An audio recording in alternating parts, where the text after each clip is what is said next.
You're listening to the I Love You Keep Going podcast with George Haas. For more information, please visit our website at www.mettagroup.org. That's www.mettagroup.org.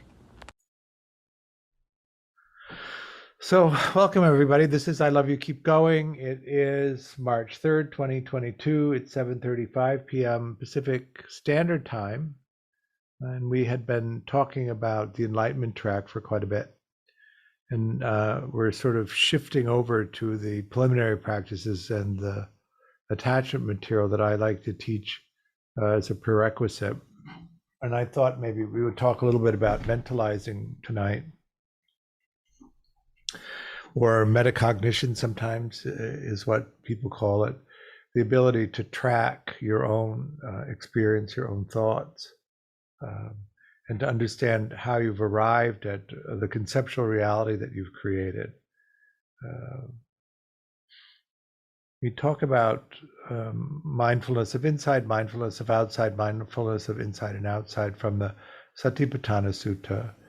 This ability to track your own experience and to track the experience of others, and then to track the interaction between what you put out and what is understood by that, and then the response that the other person has and how you interpret that response. And so the idea is that you're able to track all of that in real time as it's unfolding.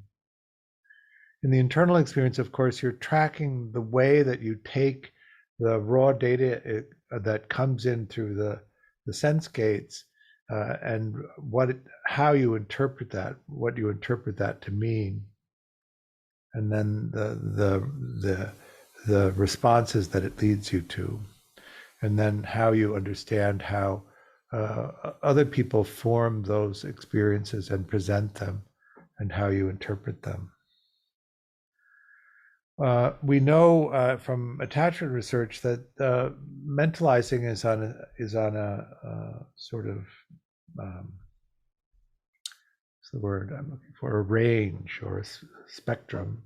Some people mentalize really well, other people don't mentalize so well, and we know that this comes largely from the experiences you had in childhood.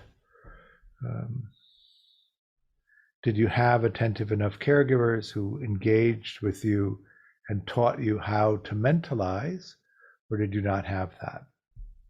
One of the things about this is that the people that did have that and do mentalize well experience things in a different way than people who can't do that.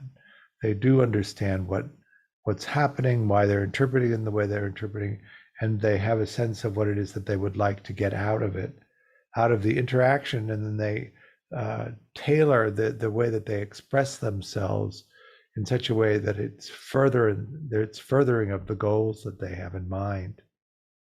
Even if it's largely unconscious, the process of that happens for them, and they can make sense of the world in a way that people who don't mentalize as well don't.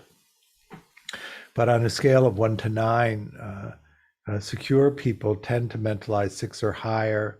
Dismissing people tend to mentalize in the 4 to 5 range. Preoccupied people in the 3 to 4 range, and disorganized people less than 3. And it's exponential. So somebody who mentalizes at a 2 is mentalizing at twice the level of a 1, at a 3 at 4 times the level, at a 4 16 times the level. So that's quite a bit of a difference. I should probably mention the different detachment strategies that I'm referring to. Secure people grow up with the expectation that they're capable of getting their needs, and that the world is willing to meet their needs. So that in some sense, that's a view. Dismissing people see themselves as fantastic, and they see the rest of the world as inferior to that, which allows them to engage in transactional relationships rather than collaborative relationships. They don't think that they need to engage in collaborative relationships because, frankly, nobody's up to it. they were, they would be willing to do that, but since they're not, they don't. Preoccupied people think that they're incapable, but they think everybody else is capable. So if they could just get other people to take care of them, they would be all right. And disorganized people see themselves as really incapable, but they also see the world as dangerous and threatening. And so that it's unsafe for them to attempt to get their needs met.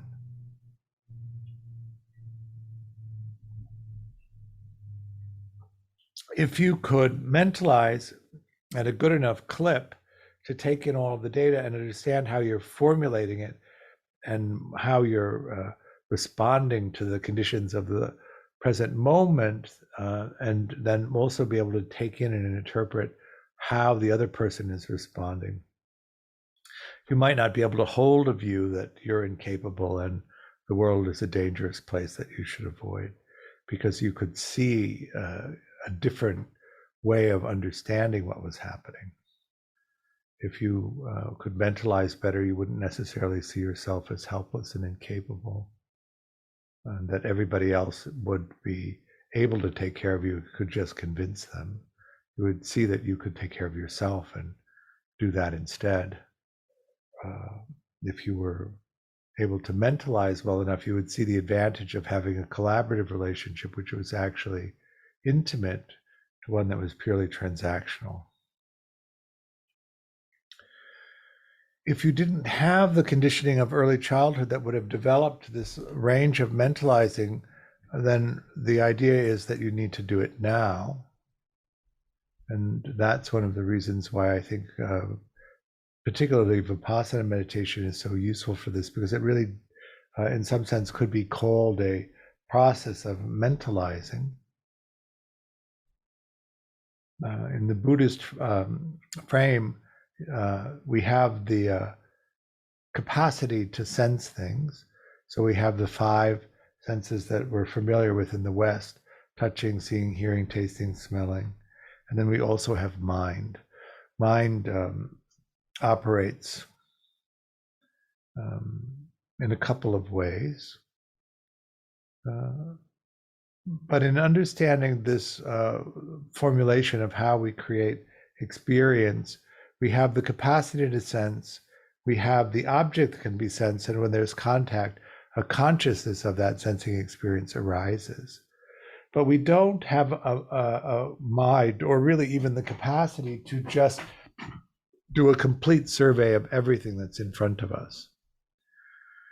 So how do we choose which objects to focus on, which pieces of the experience around us? And that is the one of the activities of mind. It directs us toward objects that are of interest to us. So then that's pointing to this understanding that we have hierarchies of interest that we focus on. One of the things about understanding the nature of the human condition, which you'll find pretty quickly as you meditate, is that the selfing experience isn't actually the thing that's doing all of this. The experience of your conditioning is largely unconscious, and the self experience really understands the conclusion of the process, but is not involved in creating the experience of it. I mean, or making the decisions about what to do. I like to use a metaphor of the printer as the self-experience and the unconscious experience as the CPU and the software that process. They take in the data, they formulate the response, and then as the response is about to be engaged, it arises as an awareness in the self-experience. So you know what you're about to do, but you haven't been privy to all of the decision-making that went into understanding what you were going to do. Not making sense. So what we do is reverse engineer that in some sense from the self-experience. This is what I am about to do. Is this a good idea? Should I allow it to unfold, or should I prevent it from happening? And then maybe reflect back on what it was that I responded to that caused me to formulate the intention and action I'm about to take, and see if there's some adjustment that might need to be made, some understanding of what actually is happening. Do you notice a big sense of self? I like to call it big angry self arising, because you feel affronted by something that's happened. But if you can prevent yourself from responding from that angry place, examining exactly what it is that's causing the umbrage in the moment, and understanding whether it's related to the conditions of the present moment or it's the past conditioning. I feel slighted. My sense of self feels slighted, but it's slighted in a way that I have felt that way before. So it has an intensity of emotion that might not be commiserate with what's actually happening in the present moment. So the idea with mentalizing or metacognition is to be able to track that fast enough that you can form a skillful intention and action, and that you don't get caught up in a belief that conceptual reality is actually what's happening.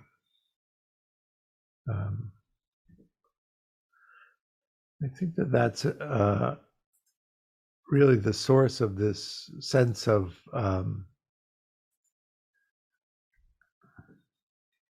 delusion, we would call it in Buddhism.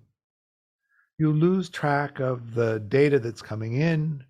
You lose track of the conditioned response to that data and how you formulate conceptual reality. You believe that conceptual reality is actually an accurate portrait of what's happening, a complete portrait of what's happening, and that your actions in response to that are justified.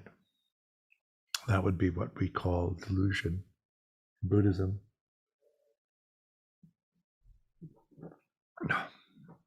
And what we really want to be doing is constantly comparing the ultimate reality experience with what we make it into. That's the Pali word for that is sajampanati, which means, taja means to compare, and panati is conceptual reality. So constantly comparing conceptual reality to the data that's coming in.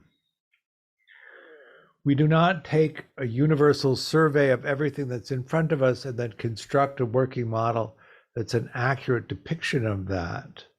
We actually have a hierarchy of things that interest us, a hierarchy of preferences, and the mind directs our attention to these objects that we prefer. We grab these little snapshots and then we string the snapshots together into this experience of the solid self and world, the solid other people that we encounter. So depending on what your preferences are in a particular environment, it might seem like a really rich environment or a sort of a poor environment. And based on those selections, you create this conditioned or biased view of what's actually happening. Can you understand that in real time as you're doing it, why you've created the experience of the present moment in the way that you had, and how does that compare to what's actually happening, so that you can author these intentions and actions that will be skillful and not create these karmic traces, this unskillful, negative, however you want to put it, bad karma as a result of actions that are not in line with what's actually happening.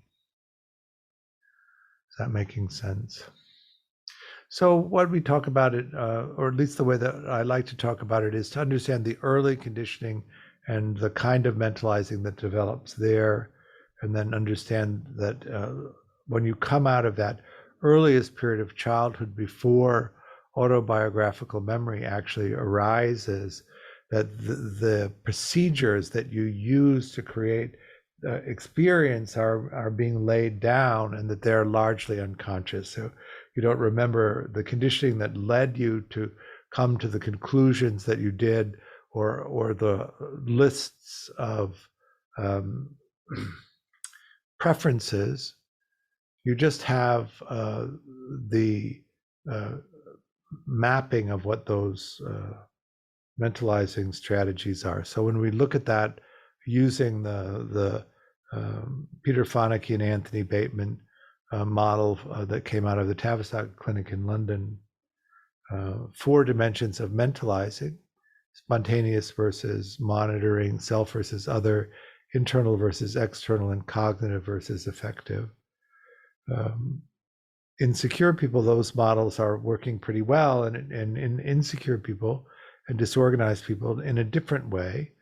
We talked a little bit about dismissing people earlier, but what you notice is a pattern in dismissing people of being very monitoring, so not very spontaneous, but sort of controlled and monitoring, a sense of self, but not so much the sense of other people, a sense of their interior experience, but not much comparison with what's in the world and actually happening. And they're very cognitively oriented and not emotionally oriented. The reason for that is that their main regulation strategy for their emotions is to suppress emotion. So they don't really have emotional experience embodied, and sometimes not even consciously, because they suppress emotions as their primary means of regulating emotion. They also don't have empathy, which is an emotional experience. So they don't really pick up a lot of information about other people. They're not focused on the external world the way that a secure person might be. The secure person, of course, who has the capacity for empathy, or anyone really who has the capacity for empathy, can touch into the experience of someone else and understand what their internal states are like. So we talk about empathy in 3 levels. The first level is the visceral response to the witnessing of somebody else's physical or emotional pain. The second level is being able to read facial expressions and body language, understand that it's representative of internal states. And the third is the compassionate empathy, where we actually feel in our body an emotional experience which maps onto the other person's. And then we compare the second and third level. If they match, we tend to believe them. And if they don't match, we tend to think that they're not telling us the truth. And then secure people have this 4th dimension, which is they compare what people say they're going to do with what they actually do, whereas insecure people tend to split that off and not make that comparison. So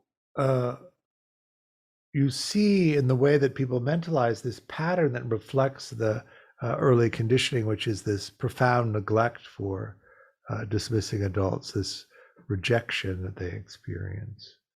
They do without emotion because it's too painful to experience it. And they operate from a thinking place. So they're cold in that sense, or calculating.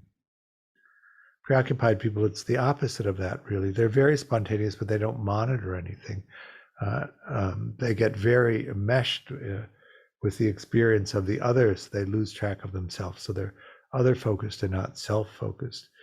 Because they're reading the external presentation of other people to track what they're likely to do, they're very externally focused and not particularly internally focused. Because they're so focused on the other, and they don't ever really develop a capacity of tracking their own thought processes. They're not cognitively oriented, but emotionally oriented.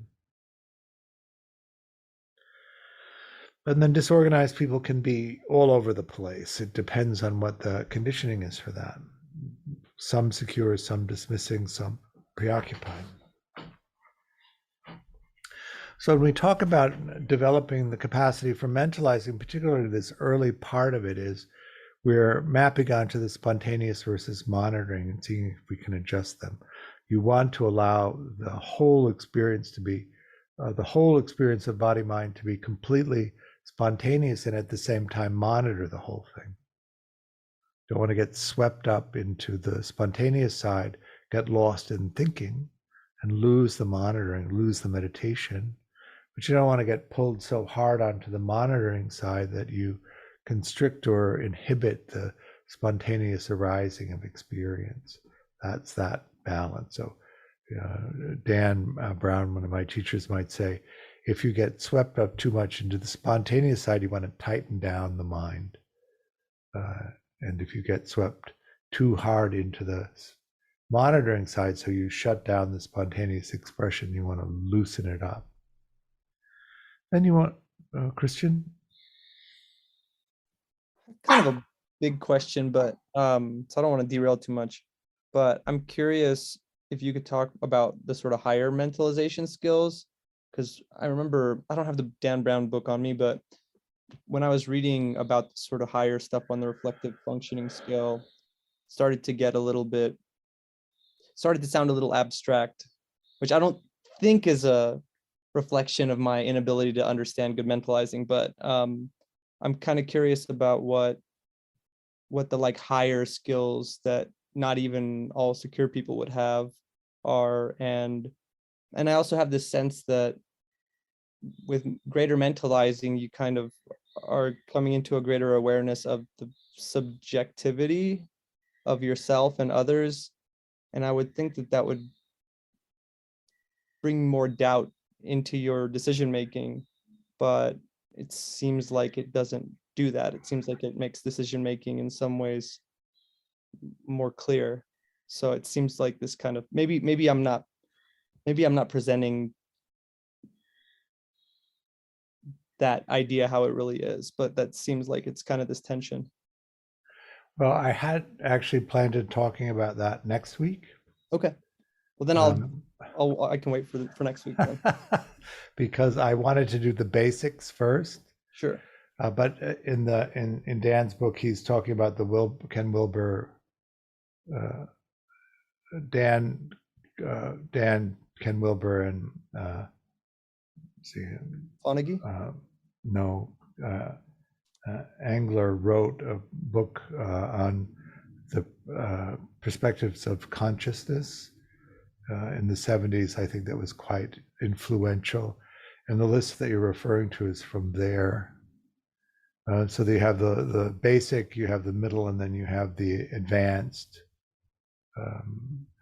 The main thing about that particular perspective is that it's tied to the development of spiritual insight, particularly in the advanced ones, and very liberation oriented in a Buddhist way. Of course, there's lots of these different kinds of mentalizing maps, and so next week I'll have organized that more and be able to talk about it. But the basic basic level of mentalizing on that one is that you're aware that you have a mind state, and you're aware that other people have a mind state and that they're different. But that's not this piece of the early pre-conscious, pre-autobiographical memory mentalizing development. It actually stacks on top of that. Once you move out of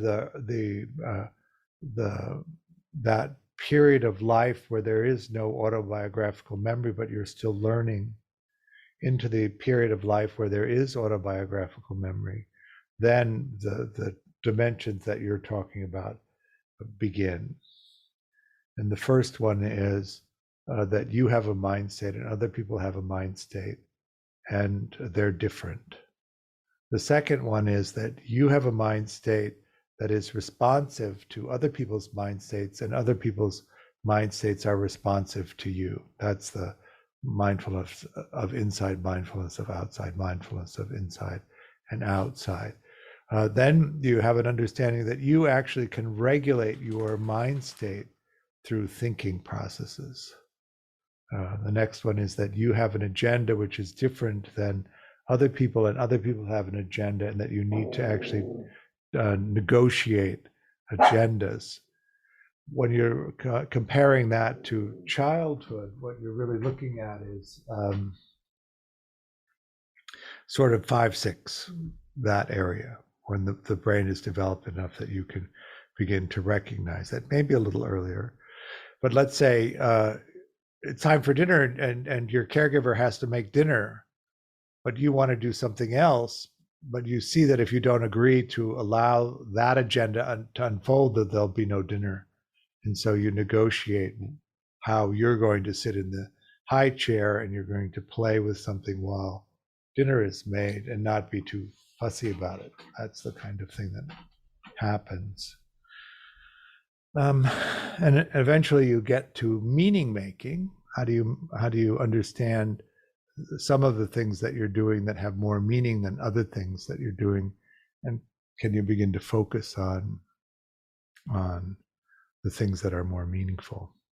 But we'll talk more about that next week.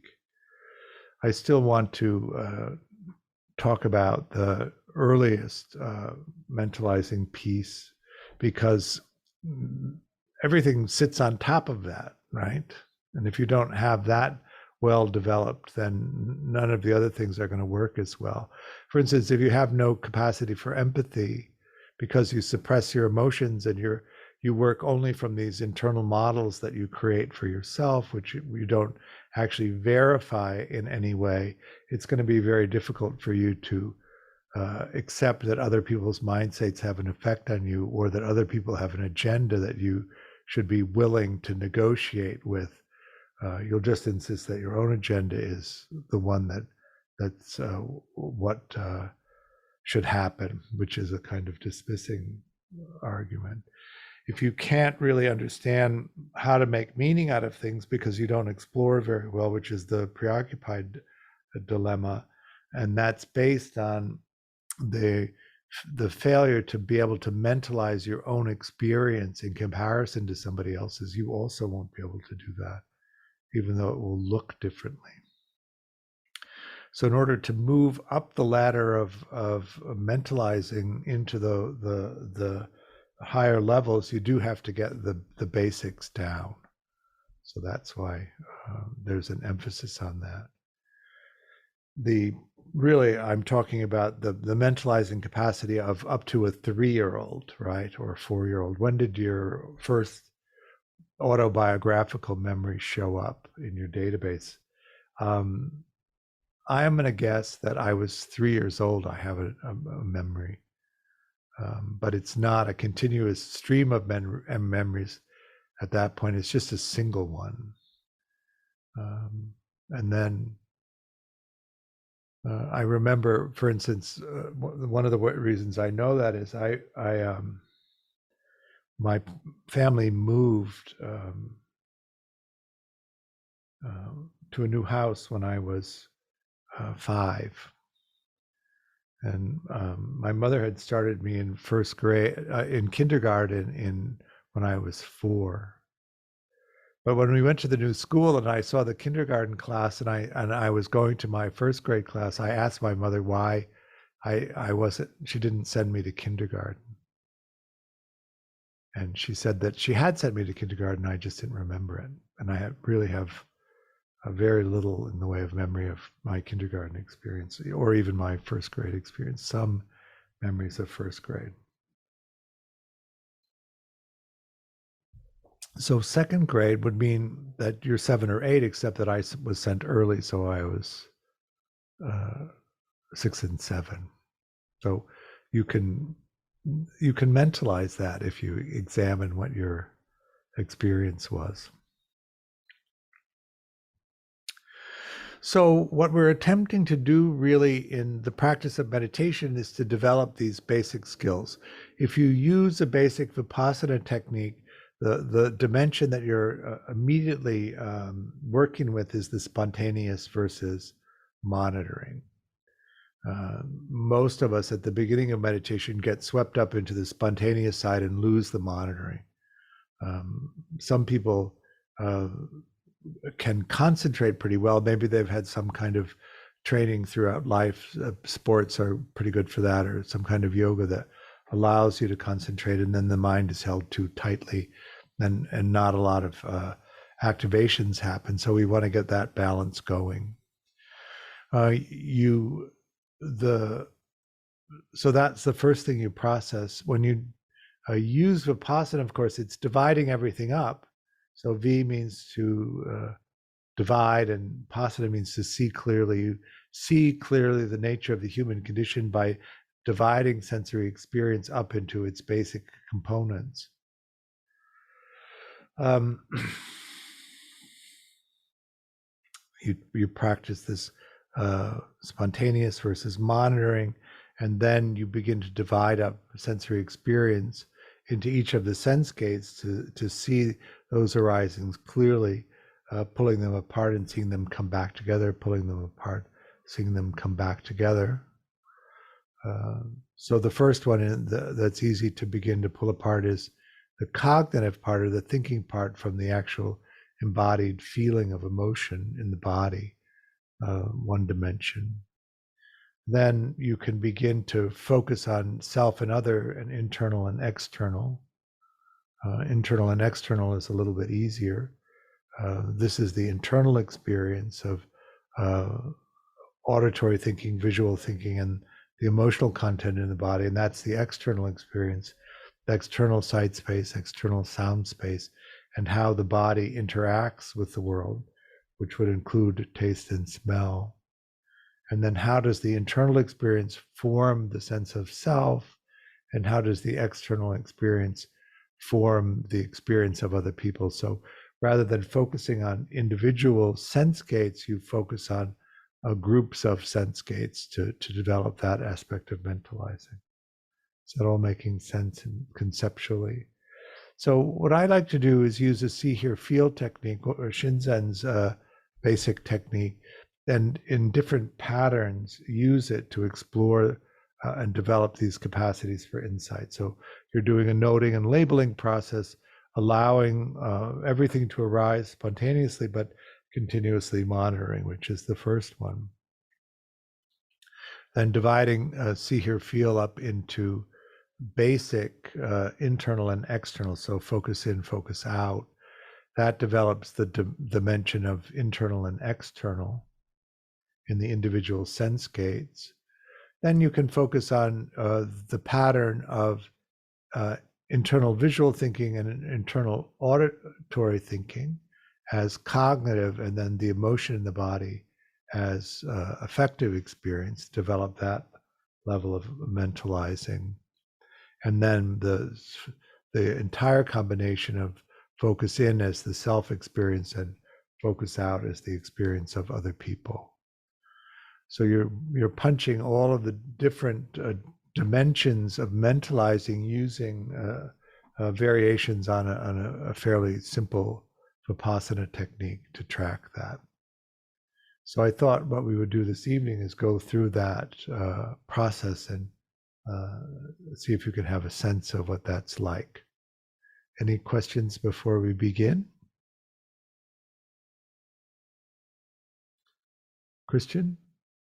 Is there a chance that in this kind of practice you can miscategorize consistently and get sort of overconfident, even though you're categorizing something wrong? And so you think you're building a mentalization, but you're actually building up some kind of delusion. What are you doing? I don't think that's happening for me, but I just sometimes, I guess I just sometimes wonder if, like, am I really getting it right? Or I mean, it seems like you've kind of mentioned that the important part is the labeling and you don't have to worry so much about being right. Well, you want to be, when you're developing the aspect of spontaneity versus monitoring, you want to be continuously monitoring. It doesn't matter so much whether you get it perfectly right.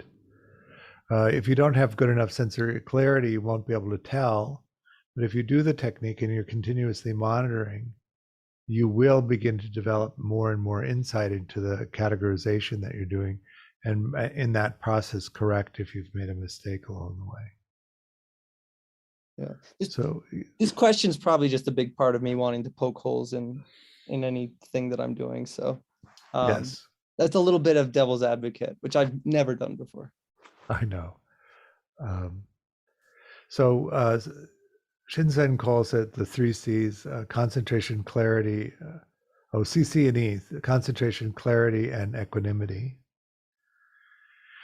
In order to resolve these things, you have to be able to go deep enough into sensory clarity to see clearly what's happening, but you don't have to go so far that you see minutiae that would not lend an additional understanding. So, as it's described in the Satipatthana Sutta, bare awareness with enough clarity that you actually see what's going on. There is also the understanding that you can infer insight based on a complete experience of something.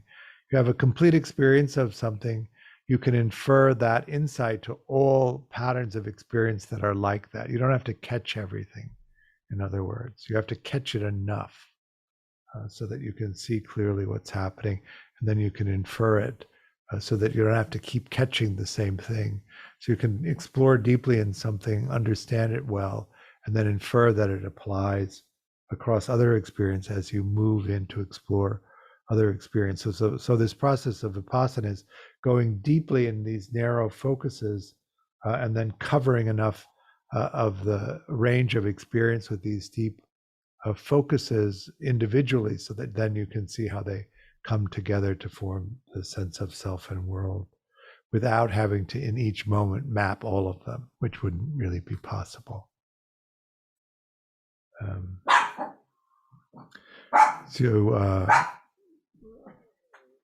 Ready to meditate? So go ahead and settle into your meditation posture.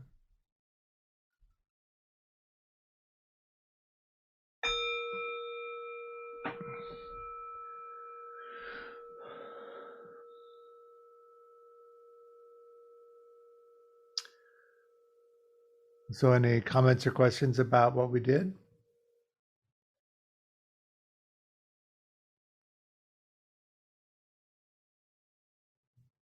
Good enough.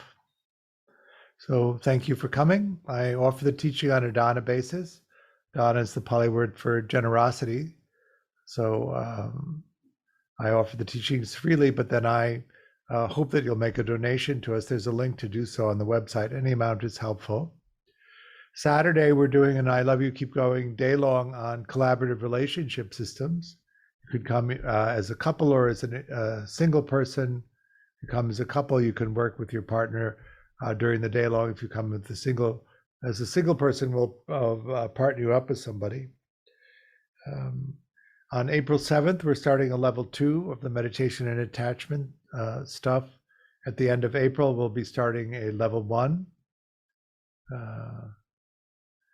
We have a virtual retreat happening in April.